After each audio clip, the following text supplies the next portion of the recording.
Tu palabra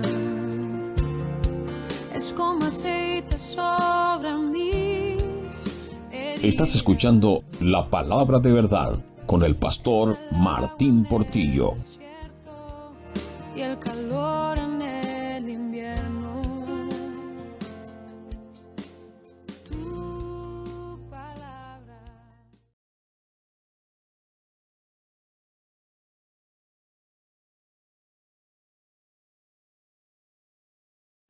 Bien, hermanos, vamos a invitarles por favor a abrir sus Biblias en el Evangelio de Juan,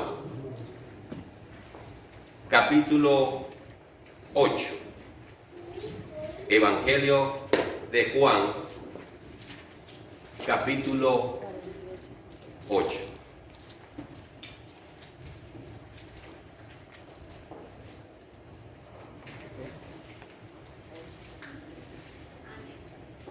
Si Abraham se gozó en Cristo, tú también puedes gozarte en Él. Leamos, ustedes allí en silencio, yo tengo la lectura en voz alta y ustedes me siguen con la vista. Juan 8, verso 48 al 59. Respondieron entonces los judíos y le dijeron: ¿no decimos bien nosotros que tú eres samaritano y que tienes demonios? Respondió Jesús: yo no tengo demonios, antes honro a mi Padre y vosotros me deshonráis. Pero yo no busco mi gloria. Hay quien la busca y juzga. De cierto os digo, que el que guarda mi palabra nunca verá muerte. Entonces los judíos le dijeron: ahora conocemos que tiene demonio. Abraham murió y los profetas, y tú dices, el que guarda mi palabra nunca sufrirá muerte. ¿Eres tú acaso mayor que nuestro padre Abraham, el cual murió y los profetas murieron? ¿Quién te haces a ti mismo?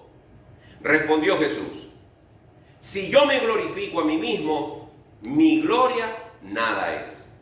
Mi Padre es el que me glorifica, el que vosotros decís que es vuestro Dios, pero vosotros no le conocéis, mas yo le conozco. Y si dijere que no le conozco, sería mentiroso, como vosotros, pero le conozco y guardo su palabra. Abraham vuestro padre se gozó de que había de ver mi día, y lo vio y se gozó. Entonces le dijeron los judíos: ¿aún no tienes 50 años y has visto a Abraham? Jesús les dijo: de cierto os digo, antes que Abraham fuese, yo soy. Tomaron entonces piedras para arrojárselas, pero Jesús se escondió y salió del templo, y atravesando por en medio de ellos se fue. Oremos. Una vez más, Padre, acudimos a ti después de haber leído tu palabra. La palabra que pronunció tu Hijo Jesucristo en medio de hombres impíos que fueron tan ciegos para ver lo que tú habías puesto delante de sus ojos. Señor, esta palabra retumba a través de los siglos y hoy, 2000 años después, la podemos leer y procurar obtener de ella conocimiento para que podamos vivir una vida de acuerdo a tu voluntad. Te rogamos que lo que aquí se diga, que lo que aquí se hable, sea dirigido por tu Espíritu Santo, y que tanto quien habla como quien escucha podamos ser ministrados por ti. En el nombre de Jesús te pedimos estas cosas. Amén y amén. Amén. Si usted tiene una Biblia que tiene subtítulos en cada sección, quizás en su Biblia el subtítulo de esta sección que acabamos de leer se llame La preexistencia de Cristo. El Evangelio de Juan es un evangelio que tiene un énfasis específico. Como usted sabe, existen 4 evangelios: Mateo, Marcos, Lucas y Juan. Cada evangelio, aunque narra la vida y milagros de Jesús, cada evangelio tiene un énfasis específico. Y aunque hay mucha coincidencia entre ellos, usted va a notar al leer el evangelio de Mateo, de Marcos, de Lucas y de Juan, que cada uno trata de resaltar algo de la vida de Jesús. El propósito del evangelio de Juan es este. En todos sus capítulos, Juan trata de resaltar que Jesús es Dios. Los cristianos no podemos dejar de tener conocimiento, seguridad, certeza de esta verdad. Porque el fundamento de nuestra fe no está puesta en un hombre común y corriente. No está puesta en un hombre de carne y hueso nada más, sino que está puesta en el Dios encarnado. Lo que ha fortalecido, lo que ha sido una piedra de fundamento para la fe cristiana, es que los cristianos han entendido que seguimos, que creemos y que predicamos acerca de un hombre de carne y hueso en el cual habitaba la deidad, donde habita Dios. Ese es el propósito de Juan. Por eso los cristianos, aunque tengamos ciertas diferencias entre nuestras denominaciones, una clave básica para saber si estamos hablando con alguien que es nuestro hermano en la fe es que esa persona crea que Jesucristo es Dios. Si esa persona que dice creer en Cristo llega a predicar o a enseñar que Jesús es un ser creado por Dios, que Jesús no es eterno, que Él tiene un principio y que hubo un tiempo en el cual Jesús no existió, el Hijo no existió, esa persona es un blasfemo. Esa persona está diciendo algo contrario a la palabra. Por lo tanto, esa persona puede estar predicando a Cristo, pero no al Cristo de la Biblia. Ahora, vemos en este pasaje una discusión, un debate entre los fariseos y Jesús. Estos hombres legalistas, religiosos, que se creían dueños de la verdad, se habían visto incomodados porque Jesús hablaba con autoridad. Y la audiencia que Jesús tenía, ellos no la habían logrado acumular jamás. Por lo tanto, les molestaba que un simple Galileo, carpintero, tuviese una audiencia tan grande. Y ellos, llenos de vestiduras y posiciones religiosas, no lograban acumular muchas personas.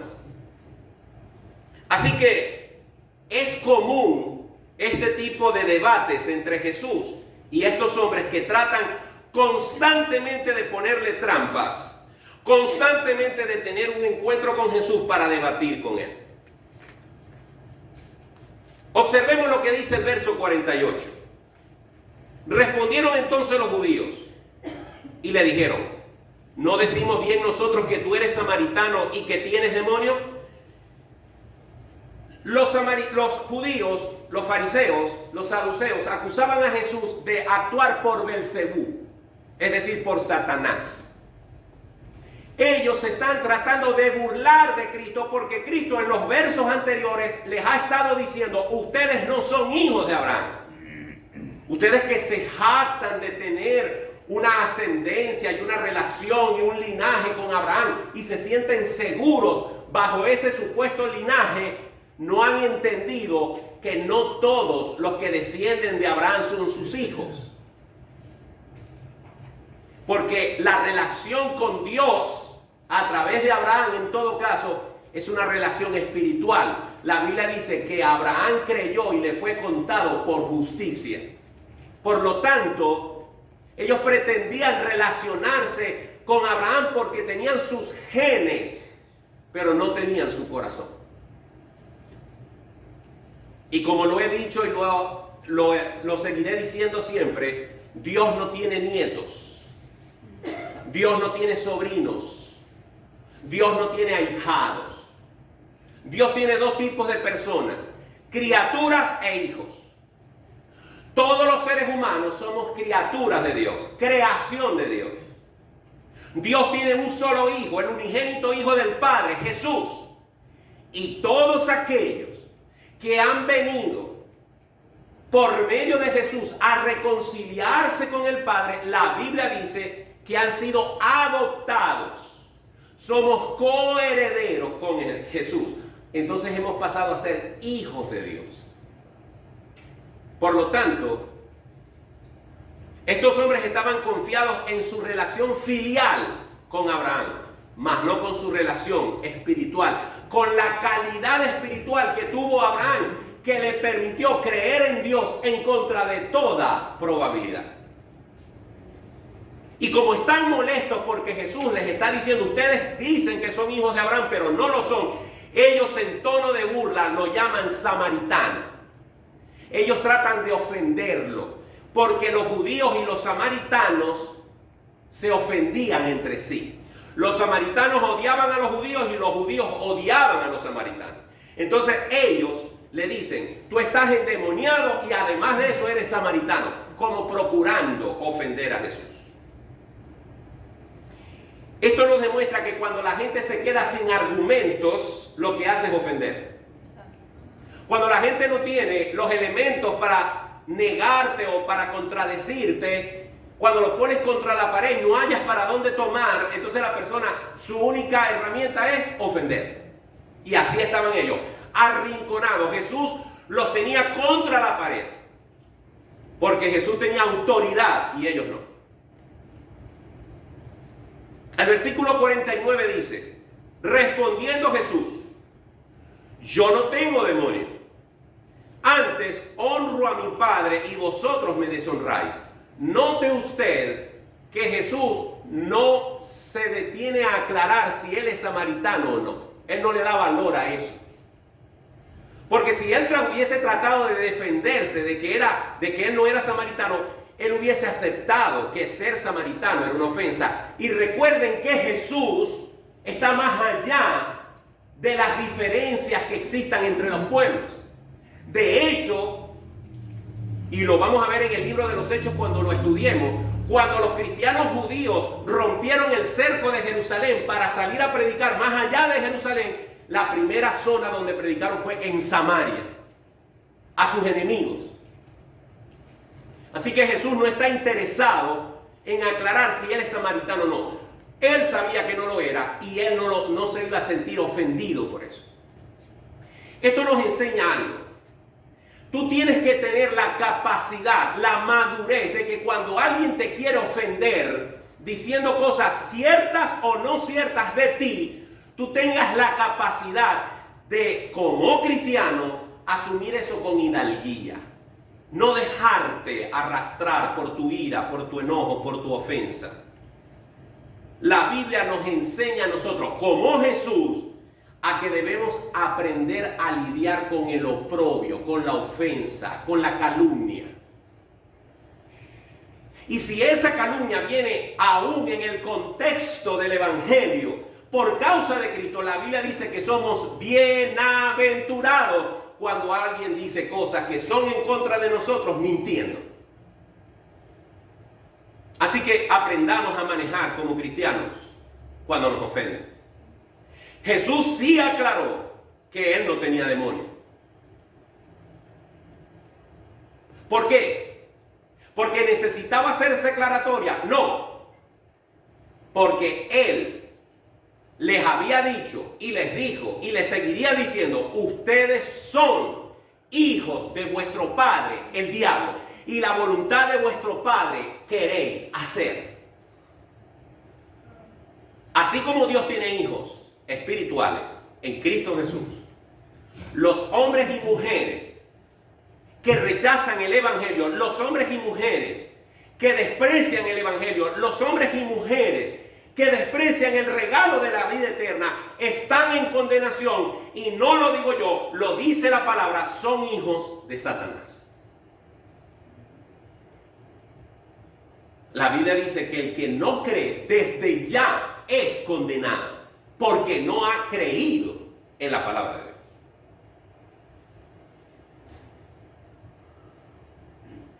Versículo 50. Pero yo no busco mi gloria. Hay quien la busca y juzga. La soberbia es un gran problema, hermanos.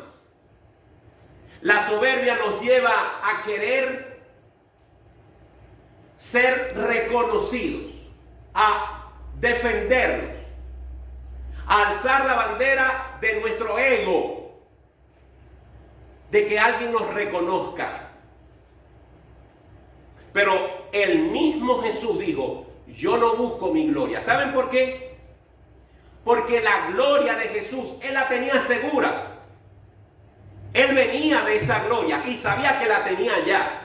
Incluso Él más adelante en el mismo Evangelio de Juan, poco antes de irse, le dice al Padre, Padre, ahora glorifícame a tu lado con esa gloria que tuve contigo al principio.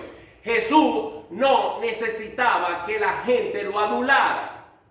Al contrario, si usted revisa los evangelios se dará cuenta que Jesús deliberadamente por mucho tiempo procuró que no se enteraran que Él era el Mesías. Porque no había llegado su hora. Pero hay hombres y mujeres, y me incluyo, y lo incluye usted, que corremos el riesgo de buscar nuestra propia gloria. La Biblia nos enseña un principio. El que se humilla será ensalzado. El que se humilla voluntariamente, él, ella, decide humillarse, lo van a exaltar. ¿Y quién te va a exaltar si te humillas? Dios. Pero el que se ensalza será humillado. La Biblia dice que Dios resiste a los soberbios y da gracia a los humildes. Forma en tu carácter, amado hermano, el deseo de ser humilde y no buscar tu gloria, y Cristo te la dará a su debido momento. Versículo 51. De cierto os digo que el que guarda mi palabra nunca verá muerte. Vayamos un momento en el mismo Evangelio de Juan, al capítulo 5, versículo 24. En el mismo Evangelio de Juan, en el capítulo 5, verso 24, leamos. De cierto os digo, el que oye mi palabra y cree al que me envió, tiene que vida eterna, y no vendrá a condenación, mas ha pasado de muerte a vida. Eso lo dijo en el capítulo 5. Ahora en el capítulo 8 Jesús lo ratifica de otra manera y dice, de cierto os digo, el que guarda mi palabra nunca verá muerte. Pero para poder explicar este texto tengo que explicar primero lo que dice el siguiente versículo.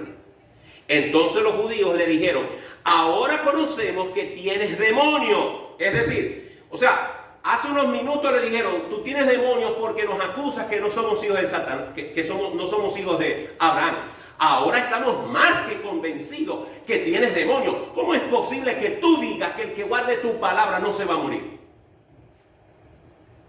Versículo 52. Entonces los judíos le dijeron, ahora conocemos que tienes demonio. Abraham murió y los profetas, y tú dices, el que guarda mi palabra nunca sufrirá muerte. ¿Eres tú acaso mayor que nuestro padre Abraham, el cual murió? Y los profetas murieron. ¿Quién te haces a ti mismo? ¿Cuál es el problema aquí con los fariseos?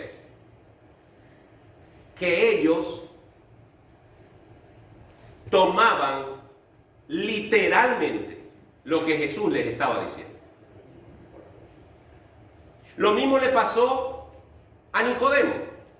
Cuando Jesús le dijo, de cierto te digo, que si no naces de nuevo, no entrarás en el reino de los cielos. ¿Qué interpretó Nicodemo? Que él, siendo un hombre viejo, se tenía que hacer un feto y meterse otra vez en el vientre de su madre. Y Jesús le dijo, ¿eres tú maestro de los judíos y no entiendes estas cosas? Te estoy hablando espiritualmente. Lo mismo creyó la mujer samaritana que le dio agua al Señor. Cuando él le dijo, si yo te doy a ti a tomar un agua, no tendrás sed jamás. Y ella le dijo, dame de esa agua, porque ya no tengo que venir a buscar más agua aquí. Ella creía que era un asunto de quitarse la sed para siempre. Él estaba hablando del agua espiritual. El problema con los judíos es que ellos estaban interpretando que Jesús estaba hablando de que no iban a tener muerte física. Repito, el verso 51 dice que el que guarda mi palabra nunca verá muerte. Por supuesto, eso a ellos en la cabeza les hizo ruido. Porque los que han muerto entonces no creyeron en la palabra de Dios. Usted y yo tenemos que recordar algo. Ese corazón que usted tiene allí en su pecho, latiendo, que le indica a usted que usted está vivo. Esos pulmones que se llenan de aire y se vacían al mismo tiempo. Esa mente lúcida, estas piernas que todavía lo llevan y lo traen. Este sentido de vida terrenal es temporal. Esta vida es temporal. Es inevitable que este cuerpo algún día ya no esté aquí. Por eso, lo más importante para usted y para mí es que usted entienda que lo que usted tiene que estar pendiente es de su alma. Yo no le estoy diciendo a usted que usted no tenga miedo de morir. Yo no le estoy diciendo a usted que no tenga miedo de pasar por el trago amargo de la muerte. Todos cuando pasemos por ese trago amargo, sea rápido o lento, puede ser que usted vaya en un avión, se apaguen los motores, el piloto diga prepárense para el impacto y usted sabe que muy probablemente le quedan minutos de vida.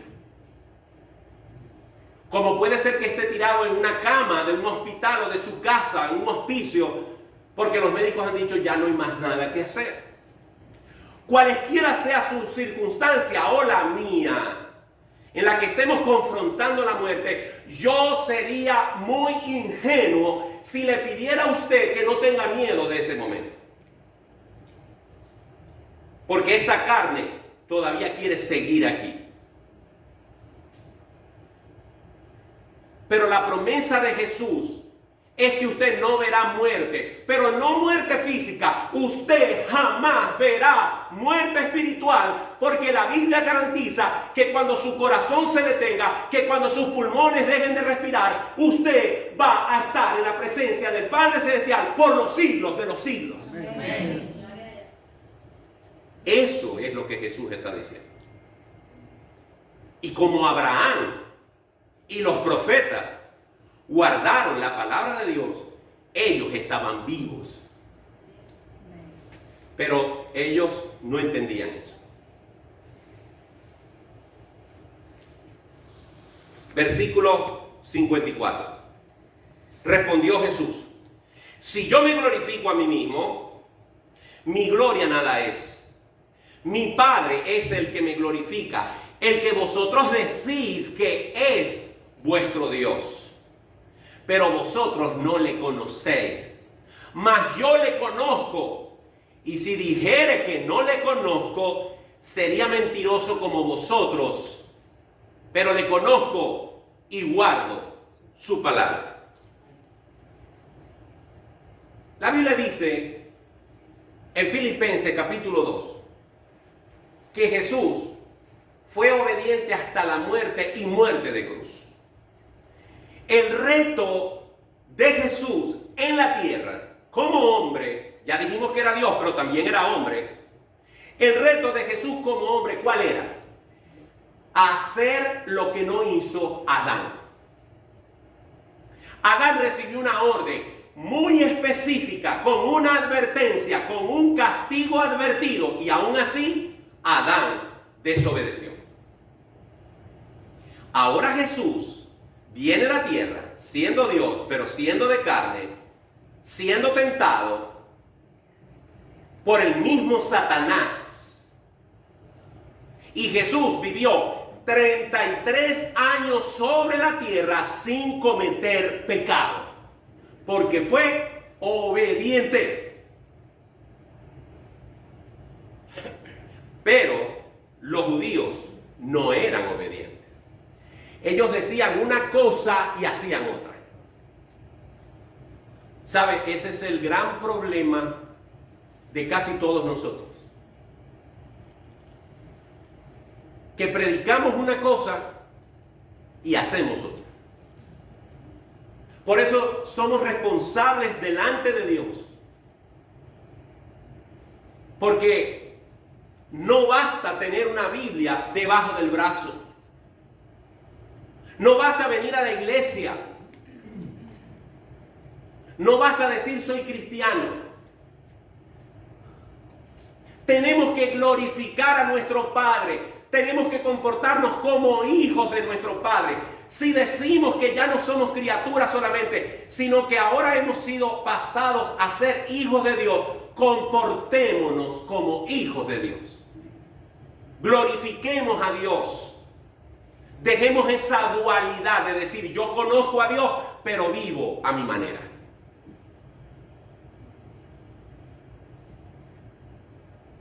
Versículo 56. Recuerden que el personaje en discusión, porque ellos se sentían que ellos eran dueños de Abraham, y Jesús les está aclarando que esa relación que ellos se jactan que tenían con Abraham no era verdadera. Entonces Jesús los trae ahora en una situación que ellos, sinceramente, si antes creían que tenía demonio, ahora sí es verdad que se van a volver locos. Observen lo que dice el versículo 56.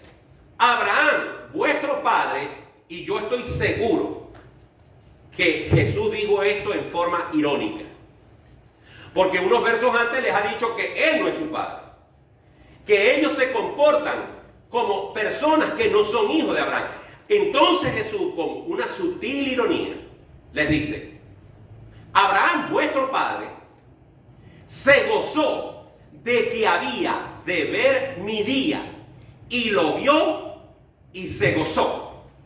Y este versículo es el que le dio el título al mensaje de hoy. Si Abraham se gozó viendo a Jesús, tú también te puedes gozar. ¿Cómo es esto que Abraham vio a Jesús? Si Abraham vivió muchísimos siglos antes que Jesús. Bueno, en primer lugar, Jesús es eterno.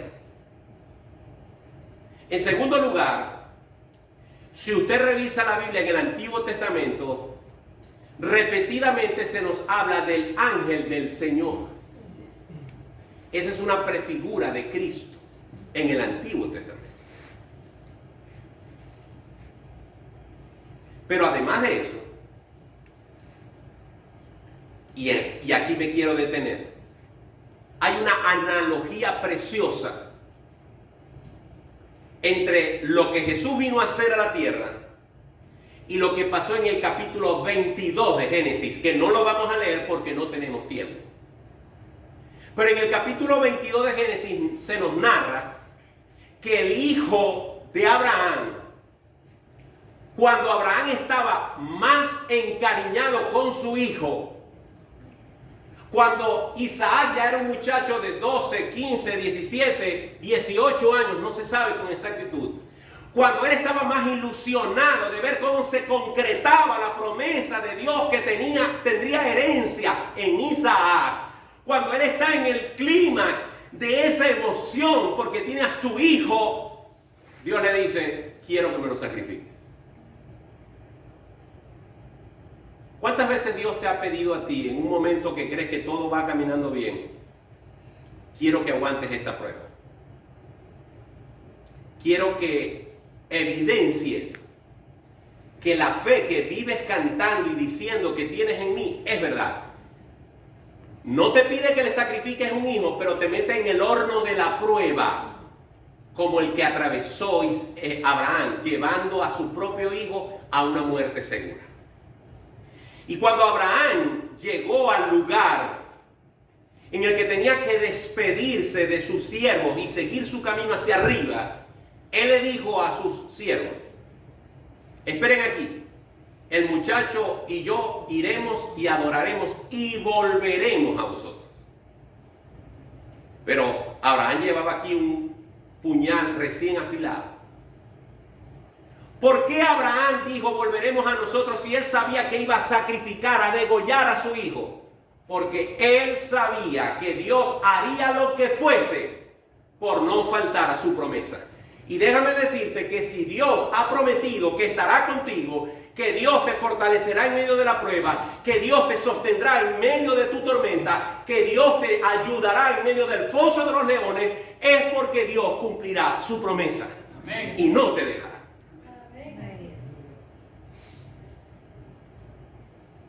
Cuando Abraham puso a su muchacho, lo amarró, sacó su cuchillo. Abraham estaba viendo a Jesús, porque eso fue lo mismo que tuvo que ver el Padre en la cruz. Cuando su Hijo unigénito, el que no cometió pecado, el mismo Dios lo sacrificó por nosotros, por ti y por mí. Dios hizo con su Hijo lo que le había pedido cientos de años antes a un hombre: sacrifícame a tu hijo. Y Abraham no se opuso. Abraham, sin saberlo, estaba viendo siglos antes lo que Dios iba a hacer en el futuro con su propio Hijo Jesucristo. Así que esta es otra forma de comprobar que lo que Jesús le está diciendo a los fariseos es que ya Abraham había contemplado a Jesús.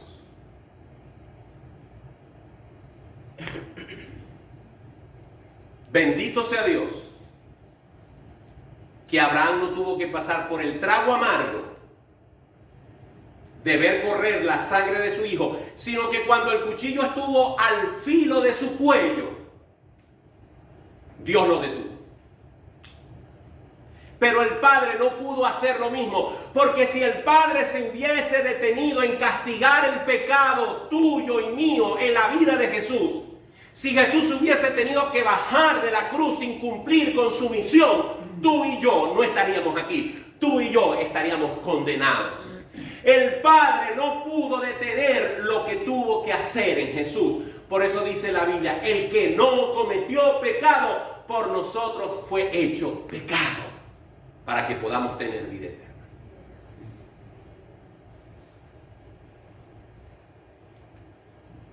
Estos hombres dijeron: no, ya esto es demasiado.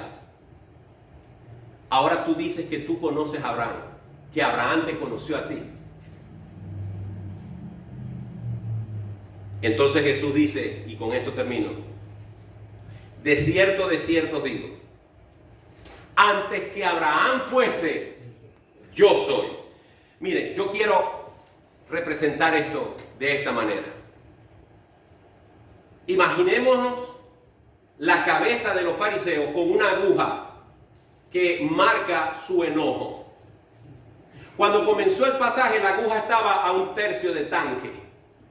Y a medida que Jesús iba hablando, la aguja iba aumentando la presión. Cuando Jesús dijo: de cierto os digo, antes que Abraham fuese, yo soy, la aguja explotó.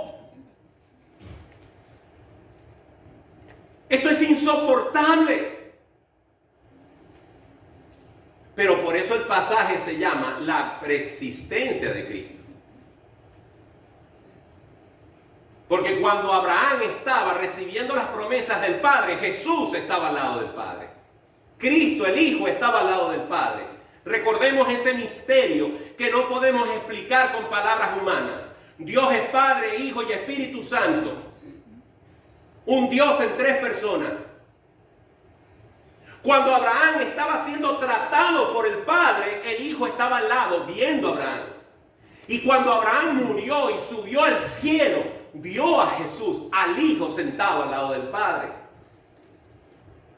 Es más, me atrevo a decir que cuando Jesús se insertó en la historia humana, según Filipenses 2, versos 5 en adelante, cuando Jesús se despojó de su gloria y se puso el traje de humano y se encarnó y se insertó en la humanidad para darnos vida eterna, cuando se levantó de su trono para humillarse y hacerse como uno de nosotros, Abraham contempló a Jesús, porque ya él estaba en el cielo.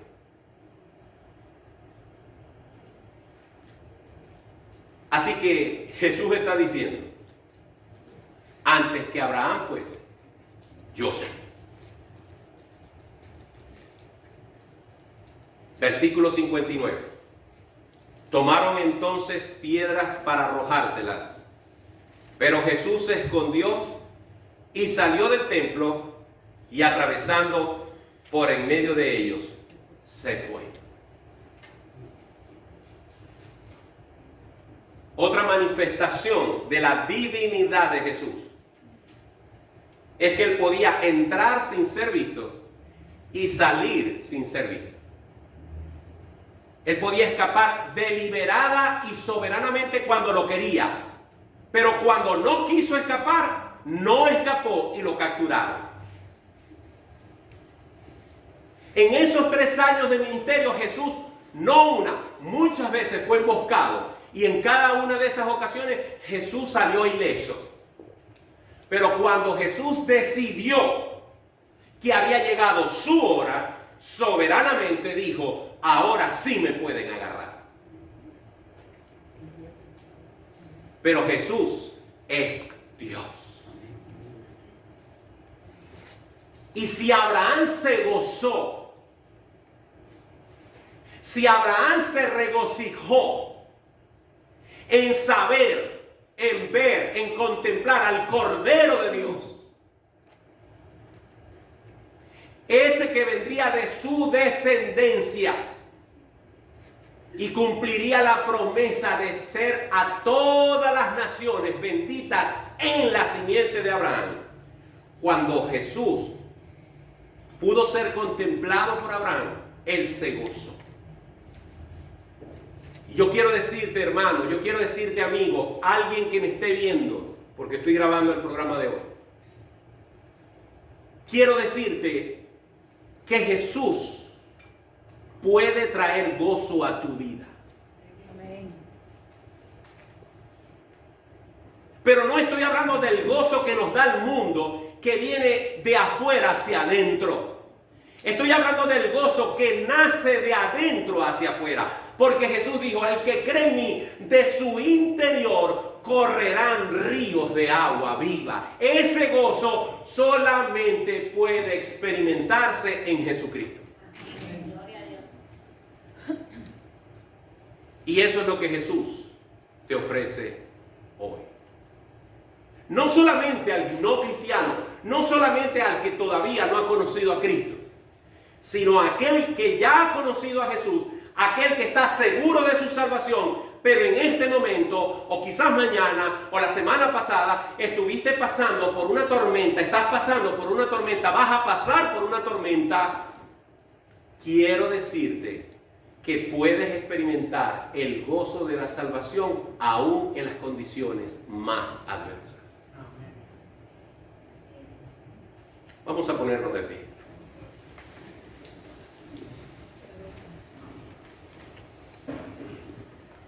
Vamos a cerrar nuestros ojos.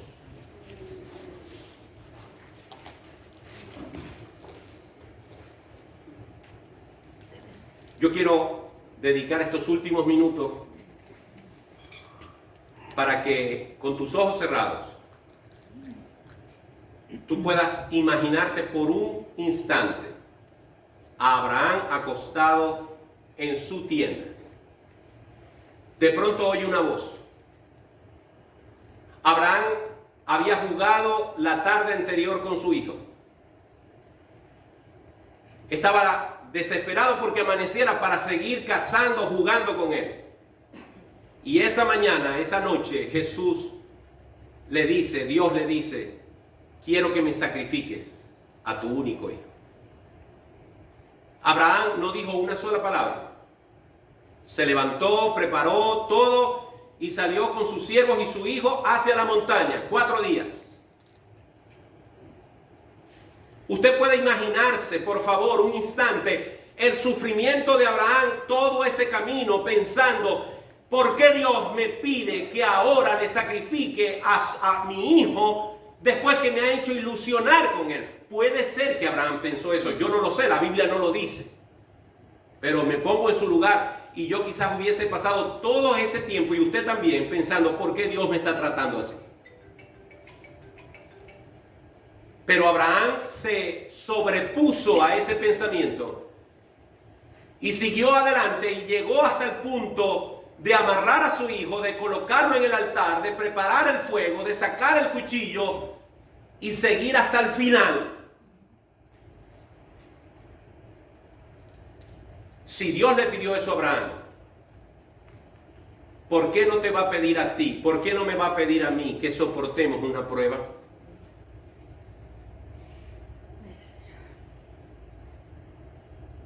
Yo sé que has pasado, que estás pasando o que vas a pasar por momentos difíciles. Pero puedes gozarte en Jesús. Tal y como se gozó Abraham cuando vio que Dios le dijo, no toques al muchacho. Porque ya sé, porque ya he visto, porque has demostrado que no me lo has negado. El Señor te está poniendo en una situación de dificultad para que demuestres, para que evidencies, para que des fruto de que esa fe que dices tener en Él es una fe verdadera y que no se quebranta, que no se rinde ante la prueba y ante la tragedia. Padre Celestial, en esta hora te doy gracias por esta iglesia. Te doy gracias por todos los que estamos aquí y los que puedan ver este video. Te damos gracias, oh Señor, porque sabemos que tú eres un Dios fuerte, poderoso, eterno, que no nos prometes una felicidad incondicional, nos prometes que estarás con nosotros todos los días hasta el fin del mundo. Te damos gracias porque nos ha prometido que si guardamos tu palabra, si recibimos el mensaje de salvación, si creemos en Jesús como nuestro Señor y Salvador, entonces nuestro nombre será anotado en el libro de la vida. E independientemente de cómo termine nuestra vida, estaremos contigo en gloria para siempre. Ayúdanos a gozarnos en esa verdad todos los días de nuestra vida. Si aquí hay algún corazón, Señor, que necesita nacer de nuevo, si aquí hay alguna persona que todavía no está segura de su salvación, si aquí hay una persona que aún no ha entendido que tiene que arrepentirse de sus pecados y creer en Cristo como Señor y Salvador, Padre, en el nombre de Jesús te pido que tu Espíritu Santo le redarguya y le convenza de pecado y de juicio y que venga en arrepentimiento a buscarte. Señor, te pedimos estas cosas en el precioso nombre de tu Hijo Jesucristo, en el cual te damos gracias. Amén y amén. Que el Señor les bendiga, que el Señor les guarde. Vayan a sus casas, saludémonos y ha sido un placer compartir la palabra de Dios con ustedes.